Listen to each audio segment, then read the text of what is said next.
மந்திரம் 13. Kevin doctor கிட்ட permission கேட்டு என்னை பார்க்கறதுக்காக உள்ள வந்தான். அதுக்கப்புறமா தன் கண்களை மூடி சாமி கிட்ட வேண்டிக்கிட்டான். என்னோட தலையில கையை வச்சு அவனோட சக்திகளை எனக்கு கொடுத்தான். அதுக்கப்புறமா, கிருஷ்ணா, உனக்கு மிகப்பெரிய ஆபத்து வர இருக்கு. உனக்கு பின்னாடி மிகப்பெரிய சதி நடந்துட்டு இருக்குது. நீ கேர்ஃபுல்லாக இருக்கணும். நான் இருக்கேனா இல்லையான்னு கூட அந்த சமயத்தில் தெரியாது. என் சக்தி உனக்கு பயன்படட்டும் அப்படின்னு சொல்லிக்கிட்டே அப்படியே மயங்கி கீழே விழுந்தான். இதை பார்த்த நர்ஸ் ஒருத்தவங்க தண்ணி தெளித்து அவனை எழுப்பி விட்டாங்க. அவன் ரொம்பவே டயர்டாக வெளியில் போய் உட்கார்ந்தான். இதை யோசிச்சுக்கிட்டே இருக்கும்போது எனக்கு இப்படியான விஷயம் ராதாவுக்கு தெரிஞ்சது. உடனடியாக 2 குழந்தைங்களையும் அம்மா கிட்ட கொடுத்துட்டு ஹாஸ்பிட்டலுக்கு ஓடி ஓடி வந்தா. அவள் ரொம்பவே பயந்து போயிருந்தா. டாக்டர் என்னை பார்க்குறதுக்கு அனுமதிக்கலை. அதுக்கு காரணம் இன்ஃபெக்ஷன் ஆகிடக்கூடாது அப்படிங்கிறதுக்காக.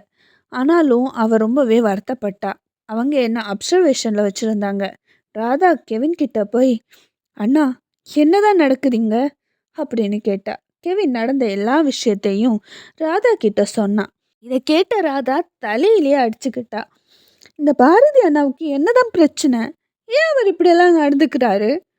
அன்னை ஃபங்க்ஷனுக்கும் இதே தான் பண்ணாரு. அதை கூட நான் மன்னிச்சிடுவேன்.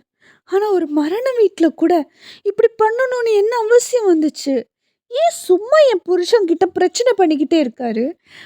எனக்கு தெரிஞ்சு நீங்கள் 5 பேரும் எவ்வளோ திக் ஃப்ரெண்ட்ஸாக இருந்தீங்க. திடீர்னு உங்கள் எல்லாத்துக்கும் என்னதான் ஆச்சு? இங்கே என்னதான் நடக்குது? ஏதாவது சொல்லுங்க ப்ளீஸ். ப்ளீஸ் யாராவது எனக்கு சொல்லுங்க. எனக்கு இங்கே என்ன நடக்குதுன்னே புரிய மாட்டேங்குது. அன்னைக்கு ஃபங்க்ஷனில் அவர் என்னை பற்றி தப்பாக பேசினார். சரின்னு விட்டுட்டேன். ஆனால் என் புருஷனுக்கு ஏதாவது ஒன்று ஆச்சுன்னா நான் அவரை சும்மா விட மாட்டேன் அப்படின்னு ரொம்ப கோபமாக சொன்னான். இங்கே பாருமா, இங்கே என்ன நடந்துட்டுருக்குன்னு என்னால் உன்கிட்ட சொல்ல முடியாது. இது ரொம்ப காம்ப்ளிகேட்டடான விஷயம். அவன் சரியானதுக்கு அப்புறமா எனக்கு ஃபோன் பண்ணிவிட்டு என்னை மீட் பண்ண சொல்லு. நான் அவன்கிட்ட சில விஷயங்களை பேசியே ஆகணும் அப்படின்னு சொல்லிட்டு கெவின் அப்படியே உட்காந்துக்கிட்டு இருந்தான்.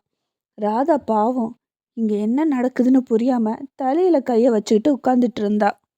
இப்படியே கொஞ்ச நேரம் போச்சு. ராதா என்னை பார்க்குறதுக்காக உள்ளே வந்தா. ஆனால் நான் அவகிட்ட சரியாக பேசலை.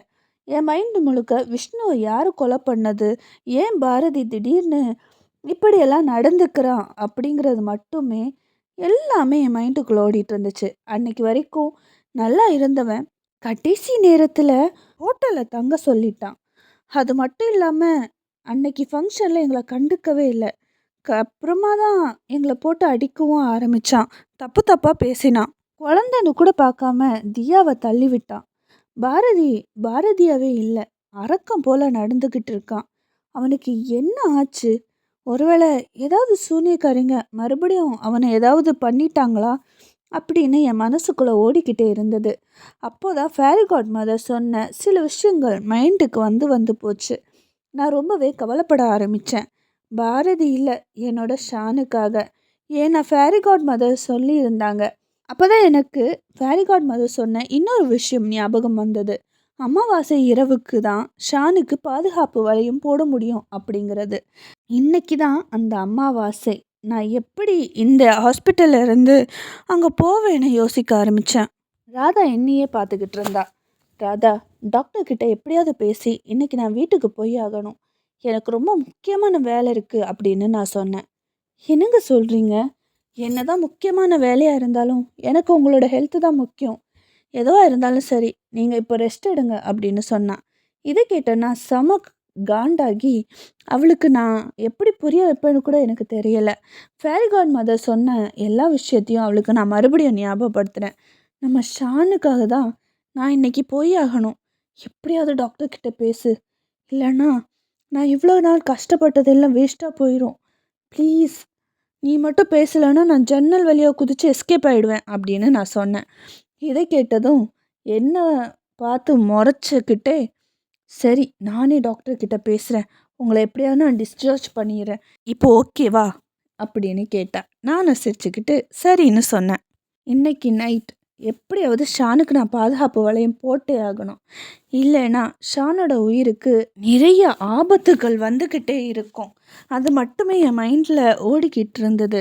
ஆனால் உண்மையிலுமே அவனுங்க அடித்தது எனக்கு பயங்கரமாக உடம்பெல்லாம் வலிக்க ஆரம்பிச்சிட்டு இருந்தது.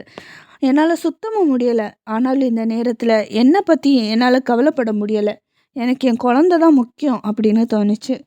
நான் ஷானை மட்டும் பாதுகாக்க நினைக்கல, தியாவும் பாதுகாக்க தான் நினைக்கிறேன்.